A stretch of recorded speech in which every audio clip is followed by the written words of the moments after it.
Be ready for the dictation. 5 seconds. Start.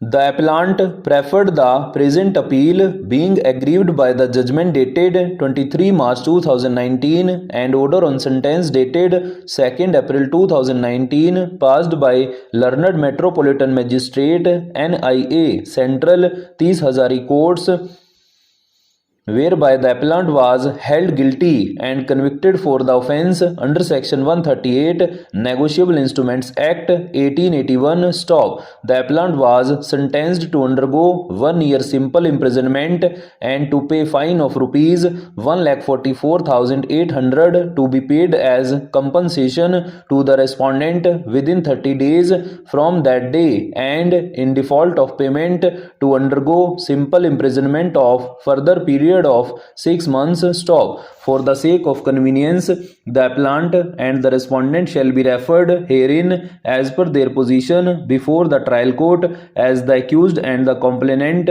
respectively. Para. Brief facts leading to filing of the present appeal are that before the trial court, a complaint under section 138 NIA was filed on the ground that the complainant and the accused were known to each other stop. On 15 January 2009, due to the said acquaintance, the accused borrowed a sum of rupees 80,000 from the complainant for his personal need for a period of 2 months stop. After expiry of the said period, the accused failed to repay the said loan amount stop. Subsequently, the accused handed over a check bearing number 380806 dated 8 June 2010 for rupees 80,000 drawn on Bank of Baroda, Asaf Ali Road, to the complainant towards discharge of his debt and liabilities stop. However, on presentation, the subject check was dishonored and was returned unpaid, while returning memo dated 8 June 2010 with remarks funds insufficient stop. Being aggrieved by the same, the complainant got issued the legal notice dated 15 June 2010 calling upon the accused to pay the check amount within 15 days from the date of receipt of the notice stop. However, the accused neither paid the amount nor replied the said notice despite receipt of the said notice stop. Hence, the complaint stop. Before the trial court,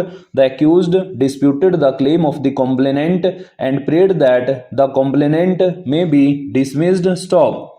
After trial, the trial court held the accused guilty for the offence under section 138 NI Act and sentenced him to undergo imprisonment and also to pay compensation as mentioned above stop. Being aggrieved by the same, the accused preferred the present appeal stop. Notice of the appeal was issued to the complainant stop. In response thereto, the complainant appeared and prayed for dismissal of the appeal stop. I have heard counsel for the accused and counsel for the complainant and have perused the material available on record, including the trial court record and the written submissions filed by the accused stop. Before the trial court, the complainant examined himself as CW1 and relied upon the following documents stop. Original check number 380806 dated 8 June 2010 for rupees 80,000, exhibit CW1/1. Original returning memo dated 8 June 2010, exhibit CW1/2. Legal notice dated 18 June 2010, exhibit CW1/3. Original postal receipt and UPC, exhibit CW1/4, and original AD card, exhibit CW1/5 stop. Before the trial court, the accused examined himself as DW1 stop. The accused also examined Reena as DW2 stop. In nutshell, case of the complainant was that on 15 January 2009, he, on asking of the accused, had granted a loan of rupees 80,000 to him for his personal need for a period of 2 months. Stop. After expiry of the said period, the accused failed to repay the said loan amount. Stop.